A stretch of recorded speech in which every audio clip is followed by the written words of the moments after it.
Take you grabasi ano sheng, masa pemba ano sheng, begadoti ano sheng na tampum fui ala. Ziek zijn is geen keuze. Kiezen voor goede zorg is dat wel. Huisartsenspoedpost Suriname heeft een samenwerking met alle verzekeraars en is er voor al uw zorgvragen. Spoedzorg leveren is onze passie. Voor u zorgen is onze nobele plicht. De huisartsenpost is er voor huisartsenspoedzorg in de avond, weekend en nachttijden. Ons medisch team is op alles voorbereid en staat iedere dag vanaf 12 uur in de middag tot de volgende ochtend 7 uur voor u klaar. In het weekend zijn wij 24 uur geopend. Wij hebben een hart voor de spoedzorg en zetten ons dagelijks in voor u.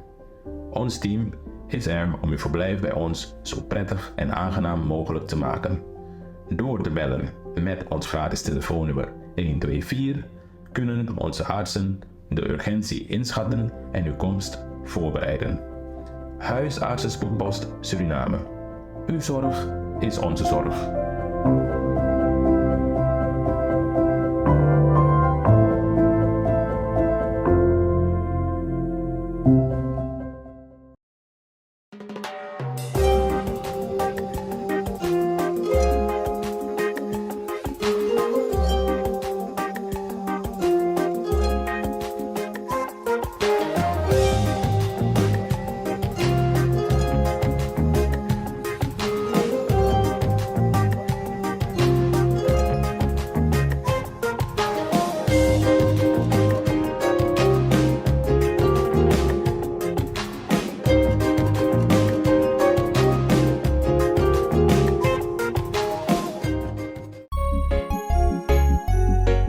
Suriname altijd dichtbij, je sap vat toch? In Meati, Srana.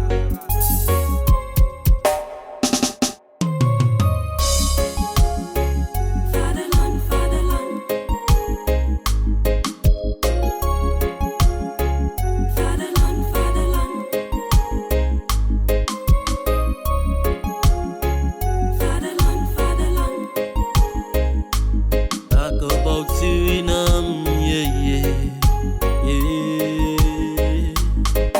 Some see, some star. Maar je blijft Suriname. Misa fetigi mama Srana.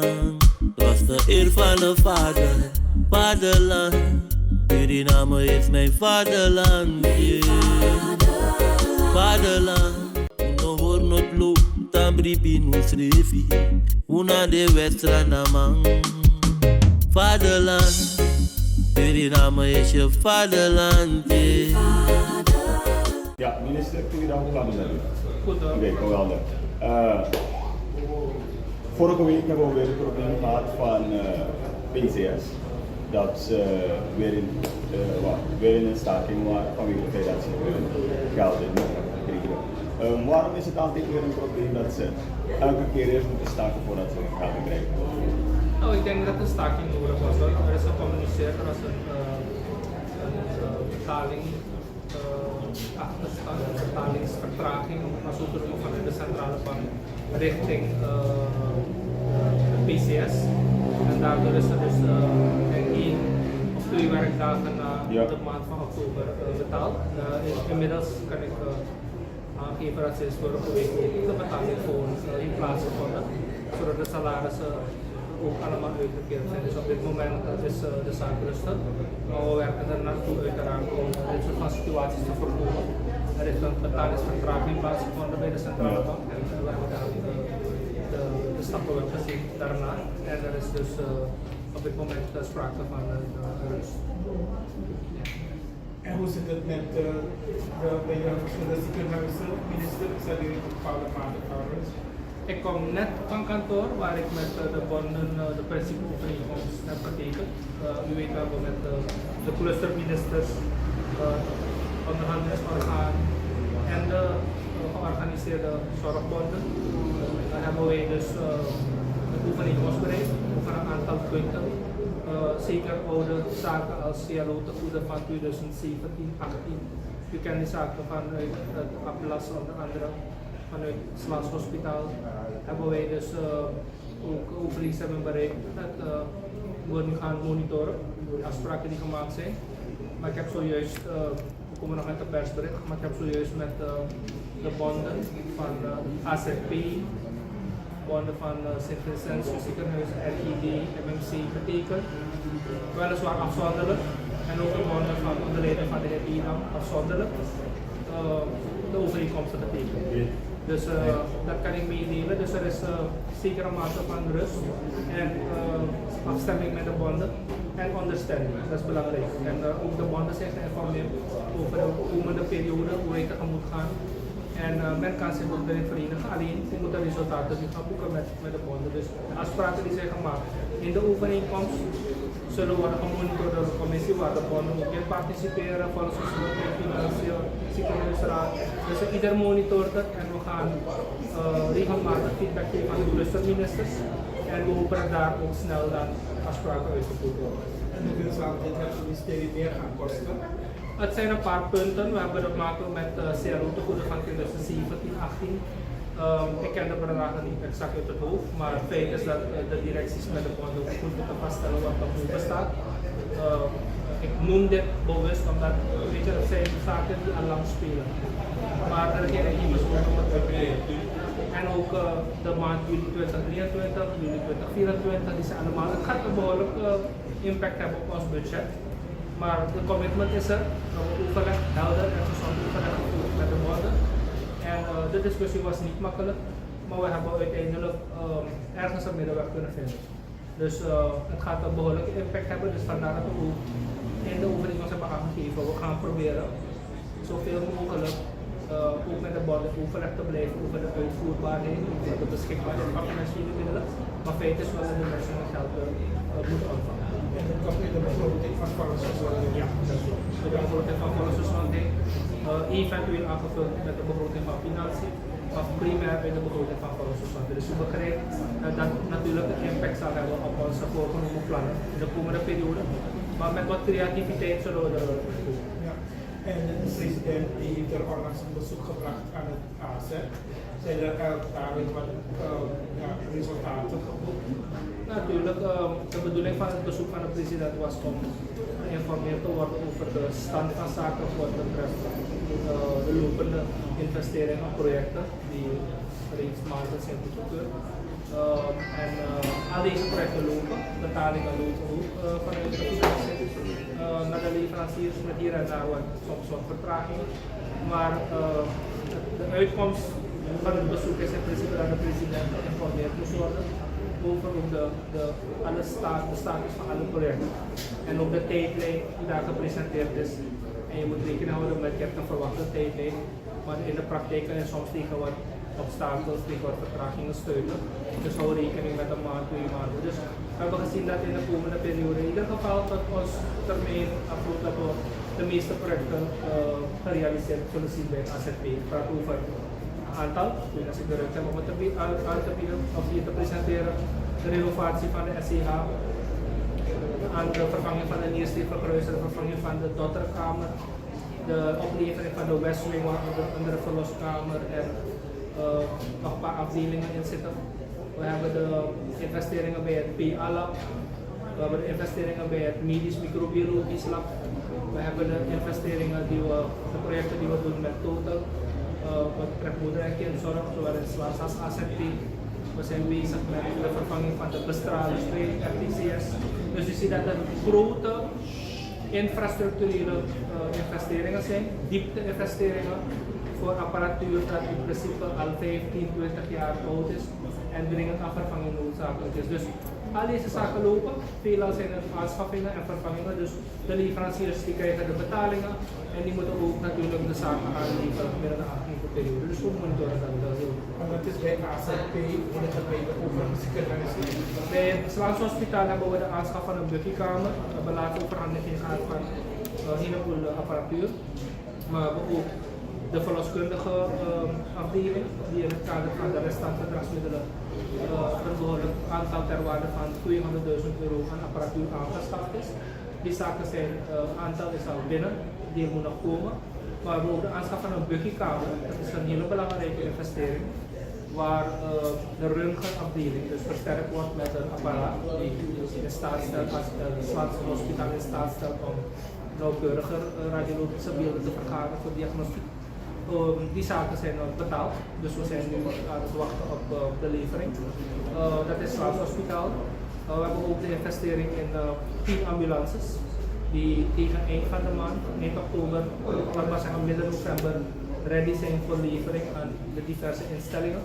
We praten over RGD, AZP, noem het maar op, MMC, een aantal ziekenhuizen dus die aanmerking zullen komen voor de ambulances. Bij het Diakonessenhuis hebben we een investering gedaan in upgrading van de operatiekamer. Vooral equipment wat betreft anesthesitoren, operatieapparatuur. Die zijn al betaald, dus die zaken zijn ook al onderweg.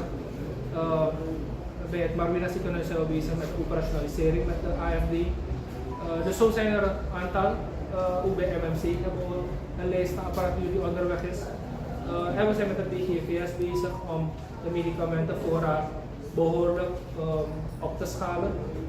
Met een heleboel bestellingen, die zijn ook onderweg en verbruiksartikelen. Dus ik moet zeggen van, we zitten, onze gezondheid zit eigenlijk op dit moment, zeker tot eind van het jaar, behoorlijk in de lift voor wat betreft een aantal projecten. Het gaat erom dat we het goed monitoren, zodat we kunnen leveren, opleveren ten dienste van de samenleving. Het gaat erom dat niet de minister, maar dat de samenleving straks veilig behandeld kan worden als er een nieuwsteen wordt geconstateerd. Als er een dotterbehandeling moet plaatsvinden, dan is er een state-of-the-art machine straks beschikbaar. Het huidige apparaat is ouder dan 15 jaar. Dus je kan niet steeds blijven repareren. Maar het mooie van deze investeringen is dat wij niet alleen zeggen we gaan investeren. Wij willen ook hebben dat het ziekenhuis deze apparaten ook verdient, zodat ze apart geld kunnen zetten om uiteindelijk die vervanging zelf te doen. Tweede is, wij koppelen ook een onderhoudscontract verplicht aan deze zaken, want het moet niet zo zijn dat je een investering pleegt en uiteindelijk voor die vervanging van onderdelen of reparatie weer bij de minister terechtkomt voor ondersteuning. We moeten ook geld apart zetten en leren dat vervangingsinvestering ook een apart budget is voor de zorgsector. Dus we hebben dat allemaal meegenomen. Maar hoe draaien onze ziekenhuizen momenteel? Minister, is dat break-even? Is dat in rode cijfers? Alle ziekenhuizen draaien op het moment onder de kostprijs. We hebben ook daartoe wat stappen gezet. We zijn nu bezig met het ministerie van Financiën om een ronde van tariefaanpassingen voor de ziekenhuizen te bespreken. Die goedkeuring moeten we heel binnenkort krijgen, althans dit besluit. Dus we hebben dat helemaal in beeld gebracht, samen met de verzekeraar, SZF, NZF, ministerie van Financiën, voor de Sociaal Veiligheid. We hebben daar concreet aangegeven van we komen er niet onderuit, we gaan aanpassingen moeten doorvoeren. Waarom zou dat gesleuteld moeten worden? De lichtdagtarieven? Niet alleen de lichtdagtarieven, laboratoriumtarieven, ziekenhuizen en radiologie vergoedingen, dus onderzoekingen die vergoed moeten worden. Lichtdagtarieven, zijn OKA-tarieven, partuspakketten. Er zijn een aantal diensten in de ziekenhuizen die dringend een aanpassing behoeven. En die budgetten zijn allemaal in beeld gebracht, de meerkosten. Dus op dit moment zijn we met het ministerie van Financiën in overleg om hierover een besluit te nemen. En de ziekenhuizen wachten ook daarop, zodat we in ieder geval de ziekenhuizen kunnen helpen vitaal te blijven, maar ook de medische zorg te blijven garanderen. En dat zal ook impact hebben op de begroting. Dus je ziet dat alles wat je wilt uitvoeren, uiteindelijk moet je die begroting moet kunnen dragen. Maar je moet ook over de liquide middelen beschikken om het uit te voeren. Dus het blijft een uitdaging, maar we zijn op goede spoor met de ziekenhuizen, moet ik zeggen. Met de bonden, met de ziekenhuisdirecties, om een aantal zaken gerealiseerd te krijgen.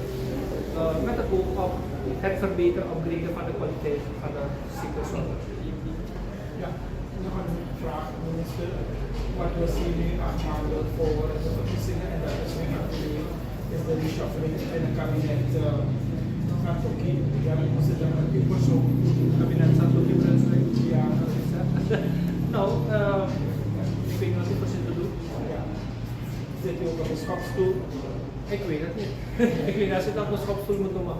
Wij zijn ministers, ik denk dat er wat respect moet zijn naar ons toe. Wij zijn dienaren van het volk. Wij zijn sinds 17 juni 2020 in de functie van minister verantwoordelijk voor een aantal beleidsgebieden. Voor mij is dat de volksgezondheid. Ik ben 100% toegewijd aan mijn job. En ik, tot het moment dat er een precies besluit zal moeten komen van de president, dat de president benoemt en ontslaat, wil ik u nu al aangeven dat minister Ramadien zijn hoofd uiteraard 100% zal moeten buigen voor het besluit. Ik heb geen indicaties dat dat zal moeten plaatsvinden of niet moet plaatsvinden. Ik kan daar ook geen mening over geven. Het is uiteindelijk de president samen in de coalitie die beslist wat er gaat gebeuren. Ik denk wel, mijn mening is wel dat we met respect moeten omgaan met personen die in posities zitten waarbij we niet zomaar uitlating moeten doen van een schopstoel of gaat ook geshuffeld worden. Ik ben een nuchter mens en neutraal in mijn beleving. Dus in elk geval, de minister van Volksgezondheid is niet bevreesd of niet angstig. Wij doen ons werk zoals we moeten doen. En tot dat moment ben ik de minister van Volksgezondheid, dus zal mijn mening te dienen. Ja, klaar?